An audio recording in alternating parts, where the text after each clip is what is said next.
আসসালামু আলাইকুম dear viewers. আজকে আমরা আরও একটি নতুন ভিডিও নিয়ে হাজির হয়েছি। আজকের ভিডিওটা নবম দশম শ্রেণীর 16.1 অধ্যায়ের অর্থাৎ পরিমিতি অধ্যায়ের কিছু গুরুত্বপূর্ণ সূত্র শেখানোর চেষ্টা করছি। আশা করি সবাই ভিডিওটি মনোযোগ সহকারে দেখবো ইনশাল্লাহ। আমি প্রথমত এদিকে এক পাশে লেখার চেষ্টা করেছি 16.1 অর্থাৎ নবম দশম শ্রেণীর 16 পরিমিতি যে অধ্যায়টা আছে, ত্রিভুজ সংক্রান্ত যে অধ্যায়টা আছে, সেই অধ্যায়ের মধ্যে আমরা আসলে কয়েকটা গুরুত্বপূর্ণ জিনিস শিখতে পারবো, যা শিখলে আশা করি আমি এই অধ্যায়ের সিকিউ এবং এমসিকিউ এগুলো খুব সহজে অ্যান্সার করতে পারবো ইনশাল্লাহ। সো আমরা এই অধ্যায় থেকে যা শিখতে পারবো তা হচ্ছে প্রথমত ত্রিভুজ ক্ষেত্রের ক্ষেত্রফলটা আমরা শিখতে পারবো। দ্বিতীয়টা হচ্ছে আমরা সমবাহু ত্রিভুজের ক্ষেত্রফল শিখতে পারবো। এরপরে হচ্ছে সমদ্বিবাহু ত্রিভুজের ক্ষেত্রফল শিখতে পারবো। বিষমবাহু ত্রিভুজের ক্ষেত্রফল শিখতে পারবো। এরপর হচ্ছে বিষমবাহু ত্রিভুজের পরিসীমা সম্পর্কে জানতে পারবো এবং দুই বাহু একটি অন্তর্ভুক্ত কোণের পরিমাপ যদি দেওয়া থাকে তাইলে সেক্ষেত্রে আমরা কিভাবে ক্ষেত্রফলটা নির্ণয় করব সেটা শিখতে হবে ইনশাল্লাহ। তবে আমাদের যেহেতু এটা হচ্ছে আমরা এই অধ্যায়টা ত্রিভুজ সংক্রান্ত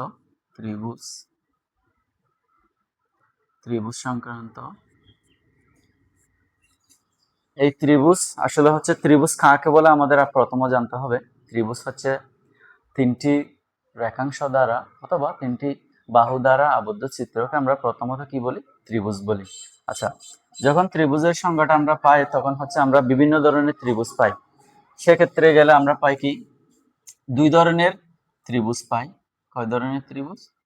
দুই ধরনের ত্রিভুজ পাই। দুই ধরনের ত্রিভুজের মধ্যে হচ্ছে আমার এক নাম্বার হচ্ছে কোণভেদে ত্রিভুজ পাই। কোণভেদে ত্রিভুজ পাই। আবার দুই নাম্বারে আমরা পাই বাহুভেদে ত্রিভুজ। সো এখানে আমি পাই কি? বাহুভেদে ত্রিভুজ। আচ্ছা, এখন এখানে কোণভেদে যে ত্রিভুজটা পাই আমরা, এই যে কোণভেদে ত্রিভুজ, এটা হচ্ছে আবার তিন প্রকার। কোণভেদে ত্রিভুজ কয় প্রকার? তিন প্রকার। এবং বাহুভেদে ত্রিভুজও আবার তিন প্রকার। আচ্ছা, আমাদের কিন্তু একটু এই ত্রিভুজ 6 প্রকার ত্রিভুজ সম্পর্কে জানতে হবে। আমি একটু বলে দেওয়ার চেষ্টা করতেছি। এক নম্বরে কোণভেদের ত্রিভুজ তিন প্রকার। সেই কোণভেদের ত্রিভুজগুলো হচ্ছে, এক নম্বর হচ্ছে সমকোণী ত্রিভুজ, দুই নম্বর হচ্ছে স্থূলকোণী ত্রিভুজ এবং তিন নম্বর হচ্ছে সূক্ষ্মকোণী ত্রিভুজ। এরপর দুই নম্বরে আমরা যে বাহুভেদের ত্রিভুজ তিন প্রকার পাই, সেই ত্রিভুজগুলোর মধ্যে বাহুভেদের ত্রিভুজ তিন প্রকারগুলো হচ্ছে কি? এই যে সমবাহু ত্রিভুজ, সমদ্বিবাহু ত্রিভুজ এবং বিষমবাহু ত্রিভুজ। তবে এই 16 অধ্যায়ে যখন আমরা অঙ্কগুলো করতে যাই তবে সেক্ষেত্রে আমাদের বেশিরভাগ প্রয়োজন হয় সমকোণী ত্রিভুজের। সমকোণী ত্রিভুজ তো আমরা সবাই খুব ভালোভাবে চিনি। সমকোণী ত্রিভুজটা আমরা কোথায় খুঁজছিলাম? ত্রিকোণমিতি 9.1 বা ত্রিকোণমিতির মধ্যে যা ত্রিভুজ আমরা করি সেখানের মধ্যে সবগুলো হচ্ছে সমকোণী ত্রিভুজের কাজ। এরপর হচ্ছে আমরা বাহুভেদের ত্রিভুজগুলো জানার চেষ্টা করব। বাহুভেদের ত্রিভুজগুলো হচ্ছে তিন প্রকার। কি কি বললাম? সমবাহু ত্রিভুজ, এরপর হচ্ছে কি সমদ্বিবাহু ত্রিভুজ, এরপর হচ্ছে কি বিষমবাহু ত্রিভুজ। প্রথমত আমরা জানার চেষ্টা করব সমবাহু ত্রিভুজটা আসলে কি বা কাকে বলে। সমবাহু ত্রিভুজ মধ্যে আমরা এই যে এখানে দেখতে পাচ্ছি সম মানে হচ্ছে সমান, আর বাহু মানে হচ্ছে যে কি বাহু। তাইলে সমবাহু মানে হচ্ছে যে ত্রিভুজটার মধ্যে তিনটা বাহু অর্থাৎ প্রত্যেকটা বাহু সমান থাকবে। প্রত্যেকটা বাহু কেমন থাকবে? সমান থাকবে। অর্থাৎ ধরলাম আমি একটা চিত্র আঁকলাম, এখানে এটাকে বললাম, এটাকে বি বললাম, এটাকে সি বললাম, এটাও 5 সেন্টিমিটার, এটাও 5 সেন্টিমিটার, এটাও 5 সেন্টিমিটার। তাহলে নিচের ত্রিভুজটা হচ্ছে একটা সমবাহু ত্রিভুজ। আচ্ছা, এই সমবাহু ত্রিভুজের কখনো যদি আমাদের পরিসীমা বের করতে বলা হয়, কি বের করতে বলা হয়? পরিসীমা। আচ্ছা, পরিসীমা বের করার জন্য আমার একটা ছোট্ট সিস্টেম জানতে হবে। পরিসীমা মানে হচ্ছে যে ত্রিভুজের মধ্যে, অর্থাৎ ত্রিভুজ হোক চতুর্ভুজ হোক, যখন আমাদের পরিসীমা বের করতে হবে, পরিসীমা বের করতে বলা হবে, আসলে পরিসীমা মানে হচ্ছে যে যতগুলো ত্রিভুজ থাকবে ওই প্রত্যেকটা ত্রিভুজে যে মাপগুলো থাকবে বা পরিমাপগুলো থাকবে এইগুলোর যোগফলই হচ্ছে মোটামুটি আমাদের কি হচ্ছে পরিসীমা। তাহলে এখানের পরিসীমাটা হচ্ছে কি 5 প্লাস 5 প্লাস 5 সমান, এই ত্রিভুজটার পরিসীমা হচ্ছে 15 সেন্টিমিটার। তাহলে আশা করি আমি পরিসীমা জিনিসটা খুবই সহজে বুঝাইতে পারছি। তাহলে আমাদের হয়তো সমবাহু ত্রিভুজের পরিসীমা বের করতে বলা হবে, নয়তো বলা হবে সমদ্বিবাহু ত্রিভুজের পরিসীমা, অথবা বলা হইতে পারে কি বিষমবাহু ত্রিভুজের পরিসীমা। আচ্ছা, আমরা ছোটবেলা থেকে খুবই একটা ছোট্ট জিনিস জানতাম, খুবই একটা সহজ জিনিস জানতাম, সেটা হচ্ছে ত্রিভুজ ক্ষেত্রের ক্ষেত্রফল। এই যে ত্রিভুজ ক্ষেত্রের ক্ষেত্রফল আমরা জানতাম কি ত্রিভুজ ক্ষেত্রের ক্ষেত্রফল সমান কি জানতাম, ত্রিভুজ ক্ষেত্রের ক্ষেত্রফল সমান হাফ ইন্টু ভূমি গুণ উচ্চতা, অথবা বর্তমান সময়ে আমরা অনেকে জানি, আবার সেই সূত্রটাকে এভাবেও বলা হয় 2 বাই ভূমি গুণ উচ্চতা, এভাবেও সূত্রটা লেখা হয়। এই দুই ধরনের সূত্রটা আমরা দুইভাবে জানি। তাহলে আমরা ত্রিভুজ ক্ষেত্রের ক্ষেত্রফল সমান কি জানি, হাফ ইন্টু ভূমি গুণ উচ্চতা। আসলে এই ত্রিভুজ ক্ষেত্রের ক্ষেত্রফল মানে হচ্ছে এটা কোন ধরনের ত্রিভুজ, আমরা তো অনেক ধরনের ত্রিভুজ পড়লাম, আশা করি আমরা ত্রিভুজের সংজ্ঞাগুলো জানি এবং ত্রিভুজ কোন ভেদ এবং বাহুভেদে কয় প্রকার সেটাও জানি। এই ত্রিভুজগুলোর মধ্যে এই যে ক্ষেত্রফলটা দেওয়া হয়েছে এটা হচ্ছে আসলে সমকোণী ত্রিভুজের ক্ষেত্রফল। সমকোণী ত্রিভুজের ক্ষেত্রফল কেন নাম একটু বলি আমি। যখন আমরা সমকোণী ত্রিভুজটা এভাবে আঁকি এ বি সি, সমকোণের বিপরীত বাহুকে আমরা সবসময় কি বলি, অতিভুজ বলি, আমরা তো জানি। এবং এ বি হচ্ছে এখানে লম্ব আর বিসি হচ্ছে এখানে ভূমি। এই ত্রিভুজটার মধ্যে ভূমি আছে বিসি আর এ বি হচ্ছে লম্ব। তাহলে এক্ষেত্রে আমরা ক্ষেত্রফলটা পাই কি হাফ ইন্টু ভূমি গুণ উচ্চতা। তাহলে এই সূত্রটা এক্স্যাক্টলি মিলে হচ্ছে সমকোণী ত্রিভুজের ক্ষেত্রফলের সাথে, ঠিক আছে। আচ্ছা, এখন আমরা শিখব সমকোণী ত্রিভুজের ক্ষেত্রফল সম্পর্কে, তো আশা করি আমরা সবাই বুঝছি খুব ভালো মতো। এখন আমরা শিখব সমবাহু ত্রিভুজের ক্ষেত্রফল সম্পর্কে। সমবাহু ত্রিভুজের ক্ষেত্রফল, সমবাহু ত্রিভুজের ক্ষেত্রফল, এই জিনিসটা আমি আশা করি বোঝানোর চেষ্টা করব কিভাবে সহজে মুখস্থ রাখা যায়। কারণ আমাদের সমবাহু, সমদ্বিবাহু, বিষমবাহু তিনটা ত্রিভুজের তিন রকম ক্ষেত্রফলের সূত্র আছে, এবং এখানে দুই বাহু একটি অন্তর্ভুক্ত কোণের পরিমাপ দেওয়া থাকলে সেই ক্ষেত্রে আমাদের আরেকটা নতুন সূত্র, চারটা সূত্র এভাবে শিখতে গেলে আমাদের হয়তো একটু এলোমেলো হয়ে যাওয়ার সম্ভাবনা। সেজন্য আমি সমবাহু ত্রিভুজের ক্ষেত্রফলটা কিভাবে সহজে একটু মনে রাখতে পারি সেই জিনিসটা প্রথমত বোঝানোর চেষ্টা করবো। আমি প্রথমে তো সমবাহু ত্রিভুজের সংজ্ঞাটা দিয়েছিলাম, সেখানের মধ্যে বলেছিলাম কি সমবাহু ত্রিভুজের প্রত্যেকটা বাহু কি হবে, অবশ্যই সমান হবে। ধরে নিলাম এটা 5, এটা 5, এটা 5, অথবা এই বাহুগুলোকে আমি 5 দ্বারা ইন্ডিকেট না করে এগুলোকে আমরা ছোট হাতের অথবা স্মল লেটার এ দ্বারা কি করতে পারি, নির্দেশ করতে পারি। সো তখন আমাদের প্রত্যেকটা বাহু হচ্ছে এ সেন্টিমিটার বা এ বলা যায়। সেক্ষেত্রে আমি ক্ষেত্রফলটা কি লিখতে পারি, আমাদের বিভিন্ন ক্ষেত্রফল আছে, সেই সূত্রগুলোর মধ্যে আমার একটা ক্ষেত্রফল আছে কি √3/4 স্কয়ার। আচ্ছা, অথবা এটাকে √3/4 স্কয়ার এভাবে না লিখে এটাকে কিন্তু স্কয়ারকে উপরেও লেখা যায়। আচ্ছা, এই যে এই সূত্রটা যে সমবাহু ত্রিভুজের ক্ষেত্রফল আমরা কিভাবে মনে রাখবো, মনে রাখার একটা ওয়ে বলতেছি, সেটা হচ্ছে এখানে স্কয়ার আছে, অর্থাৎ এ আছে, শুধুমাত্র একটা লেটার দ্বারা ইন্ডিকেট করা একটা বাহু যখন এ দেওয়া থাকে তখন সেটা কি হয়, সমবাহু ত্রিভুজের ক্ষেত্রফল হয়, যে কেননা কারণ সমবাহু ত্রিভুজের মধ্যে প্রত্যেকটা বাহু সমান থাকে, প্রত্যেকটা বাহুকে এ দ্বারা প্রকাশ করা হয়, সেজন্য সমবাহু ত্রিভুজের ক্ষেত্রফল হচ্ছে √3/4 স্কয়ার। আশা করি সমবাহু ত্রিভুজ সম্পর্কে বুঝাইতে পারছি। এরপরে আমার আছে কি সমদ্বিবাহু ত্রিভুজ। আচ্ছা, সমদ্বিবাহু ত্রিভুজ পড়ার আগে আমাদের একটু জানতে হবে সমদ্বিবাহু ত্রিভুজের সংজ্ঞাটা।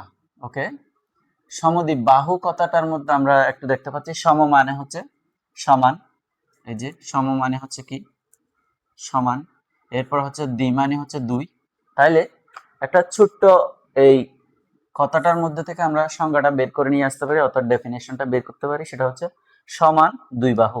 অর্থাৎ যে ত্রিভুজটার মধ্যে দুই বাহু সমান থাকবে, সেই ত্রিভুজটার মধ্যে কি হবে, সেই ত্রিভুজটাকে সমদ্বিবাহু ত্রিভুজ বলা হয়। ফর এক্সাম্পল, এটা যদি ধরে নিলাম 4, এটা যদি এটাও 4 হয়, এটা 5 হয়, এগুলোকে আমরা এ বি সি দ্বারা প্রকাশ করে দিতে পারি, তখন এটা হবে কি সমদ্বিবাহু ত্রিভুজ। আচ্ছা, এখন আমাদের কাজ হচ্ছে সমদ্বিবাহু ত্রিভুজের কি জানা, ক্ষেত্রফলের সূত্রটা জানা। আচ্ছা, সমদ্বিবাহু ত্রিভুজের যদি আমরা ক্ষেত্রফলের সূত্রটা জানতে চাই, তাহলে আমাদের একটা সূত্র অবশ্যই আছে, সেটা হচ্ছে কি b/4 √4 a² - b²। এই ধরনের একটা আমাদের সূত্র আছে, সেটা হচ্ছে কি সমদ্বিবাহু ত্রিভুজের ক্ষেত্রফলের সূত্র। তাইলে 4 √4 a² - b², এখানে মানে হচ্ছে যে আমাদের একটু চিত্রটা আমি আরেকটু একে বোঝানোর চেষ্টা করতেছি।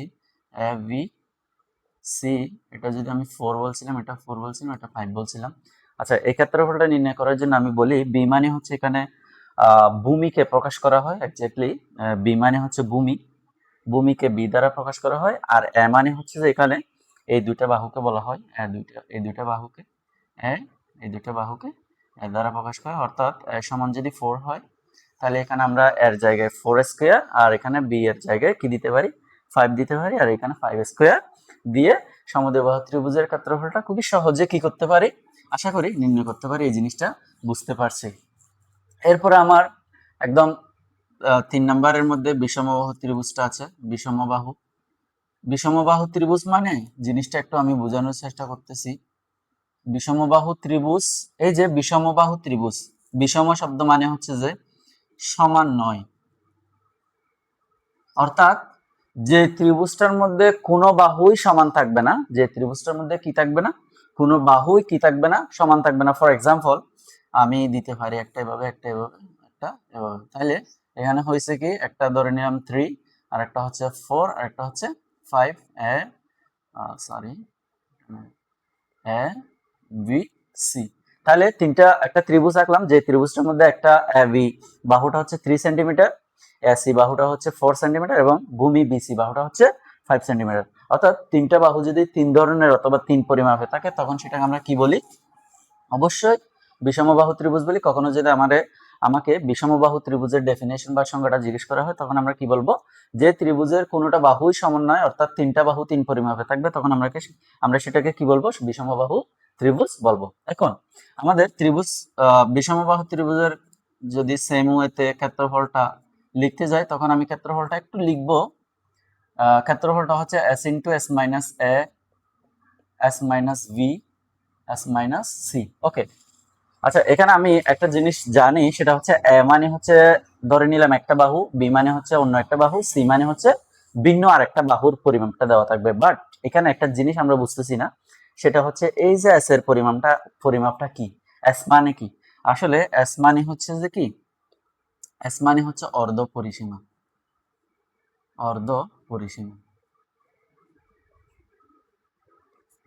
এস কে হচ্ছে কি করা হয়, অর্ধ পরিসীমা বলা হয়। সো ধরে নিলাম আমাদের একটা ত্রিভুজ দেওয়া আছে এভাবে।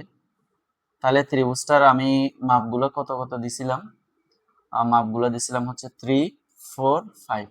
আচ্ছা, এই ত্রিভুজটার যদি আমাকে পরিসীমাটা বের করতে বলে, আমি তো প্রথমে একটু সবাইরে জানানোর চেষ্টা করছিলাম, পরিসীমা মানে হচ্ছে কি, পরিসীমা মানে হচ্ছে যে সবগুলো বাহুর কি যোগফল। সো এই বিষমবাহু ত্রিভুজটার আমার পরিসীমাটা হচ্ছে 3 যোগ 4 যোগ 5, ওকে 3 যোগ 4 যোগ 5, আমার যোগফলটা আসতেছে কত? 12। আচ্ছা, আমার পরিসীমাটা যদি 12 সেন্টিমিটার আসে, তাহলে অর্ধ পরিসীমা মানে হচ্ছে ওটাকে 2 দিয়ে ভাগ করতে হবে অবশ্যই। অর্ধ পরিসীমা মানে সেটাকে হাফ করে ফেলা। সো এটাকে আমরা যদি এস এর মানটা বের করতে চাই, তাহলে 12/2 সমান এটা দিয়ে এটাকে করলে 6। ওকে, তাহলে আমি অর্ধ পরিসীমার মানটা পাইলাম কত? অর্ধ পরিসীমার মানটা পাইলাম 6 সেন্টিমিটার। অর্থাৎ এইখানে আমরা হচ্ছে যদি ত্রিভুজ এই সংক্রান্ত ত্রিভুজটার যদি আমরা ক্ষেত্রফলটা নির্ণয় করতে যাই, তাহলে আমাকে এখানে কি বসাতে হবে? যেহেতু আমি নিচে একটা ত্রিভুজ অঙ্কন করে দেখাইছি, এখানে এস সমান 6 সেন্টিমিটার কিভাবে আসছে সেটাও আশা করি বুঝছেন সবাই। আমরা জানি এস মানে হচ্ছে অর্ধ পরিসীমা, আর অর্ধ পরিসীমাটা বের করার নিয়মটা আমি বুঝাইছি। সো যখন আমরা অর্ধ পরিসীমার মানটা বের করতে পারবো, তখন আমরা রুট ওভার লিখে সূত্রটা লিখে এস এর জায়গায় আমরা এস এর মানটা বসাবো। এর জায়গায় হচ্ছে যে কোনো একটা বাহু, এরপরে বির জায়গায় অন্য একটা বাহু, সি এর জায়গায় অন্য একটা বাহু লিখে আমি বিষমবাহু ত্রিভুজের ক্ষেত্রফলটা খুবই সহজে আশা করি বের করতে পারবো। এরপরে দুই বাহু এবং একটি অন্তর্ভুক্ত কোণের পরিমাপ দেওয়া থাকলে, ফর এক্সাম্পল আমরা বইটা একটু রাখছি নবম দশম শ্রেণীর পাশে, এখানে 268 পৃষ্ঠার একটা 2 নাম্বার এক্সাম্পল আছে। 268 পৃষ্ঠায় আমি জিনিসটা পেজ নাম্বার সহ লিখে দেওয়ার চেষ্টা করছি। এখানে একটা অঙ্ক দেওয়া হয়েছে, ছোট্ট একটা অঙ্ক, আমি সেটাও একটু এখানে বোর্ডে লিখে দেখানোর চেষ্টা করছি। আচ্ছা, চিত্রটা একটু অন্যভাবে হয়। আচ্ছা, আশা করি চিত্রটা হয়তো এইভাবে। ওকে, তাহলে এখানে দেওয়া আছে এ বি সি। এখানে দুইটা বাহুর মাপ দেওয়া আছে, একটা হচ্ছে 9 সেন্টিমিটার, একটা হচ্ছে 9 সেন্টিমিটার, একটা হচ্ছে 10 সেন্টিমিটার, এবং অন্তর্ভুক্ত কোণ দেওয়া হচ্ছে 60 ডিগ্রি। 60 ডিগ্রি। ওকে, এই ধরনের যখন আমাদের হয়তো সৃজনশীলেও আসতে পারে, অথবা আমাদের কোথায় আসতে পারে এই ধরনের অঙ্ক, এমসিকিউর মধ্যে আসতে পারে। এমসিকিউর মধ্যে হয়তো এরকম একটা চিত্র দিয়ে দিল, বের করে এখানে প্রশ্নের মধ্যে দিয়ে দিল উপরের চিত্রের ক্ষেত্রফলটা বের করো। সো ক্ষেত্রফলটা বের করার জন্য অবশ্যই আমরা এদিকে লিখছি দুই বাহু এবং একটি অন্তর্ভুক্ত কোণের পরিমাপটা দেওয়া থাকলে তখন ক্ষেত্রফলটা সূত্র হয়, ক্ষেত্রফল বের করার সূত্রটা হচ্ছে half A B sine theta. আচ্ছা, থিটা মানে হচ্ছে এখানে যে কোণটাকে ইন্ডিকেট করা হয়েছে, অর্থাৎ বি, বি তার মানে হচ্ছে এখানে 60 ডিগ্রি। আমি উত্তরটা করে দেওয়ার চেষ্টা করবো, আশা করি সবাই থাকবেন একসাথে। তাহলে এর জায়গায় আছে কি, আমার এ মানে ধরে নিলাম আমি 9, এরপরে বি মানে ধরে নিলাম হচ্ছে 10, এরপর হচ্ছে এটা এখানে সাইন আমি 60 ডিগ্রি নিয়ে নিলাম।